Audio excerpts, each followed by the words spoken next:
ایران کے شہر یزد میں پاکستانی زائرین کی بس کو حادثہ پیش آیا، جس کے نتیجے میں 35 افراد جاں بحق اور 15 زخمی ہو گئے۔ ایرانی میڈیا کے مطابق پاکستانی زائرین کی بس دہشیر تفتان چیک پوائنٹ کے سامنے الٹ گئی، جس کے بعد بس کو آگ لگ گئی۔ ایرانی میڈیا کا بتانا ہے کہ زائرین کی بس کو حادثہ رات 9:54 پر پیش آیا۔ بس میں 53 زائرین سوار تھے۔ حادثے میں 35 افراد جاں بحق اور 15 زخمی ہو گئے، جن میں سے بعض کی حالت تشویشناک ہے۔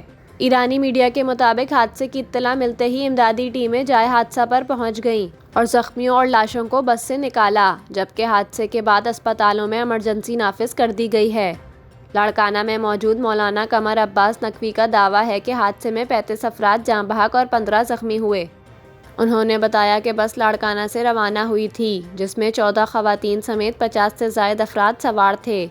10 افراد خیرپور اور 6 افراد کا تعلق کشمور سے تھا۔ ایران میں موجود قافلے کے سربراہ سیدہ عطر شمسی نے حادثے کی تفصیلات بتاتے ہوئے کہا کہ قافلے میں 2 بسیں شامل تھیں۔ ایک بس میں وہ خود بھی سوار تھے۔ زائرین 2 بسوں میں سوار تھے۔ پاسپورٹ اور کاغذات کے مسائل کی وجہ سے ان کی بس پیچھے رہ گئی۔ آگے جانے والی بس حادثے کا شکار ہو گئی۔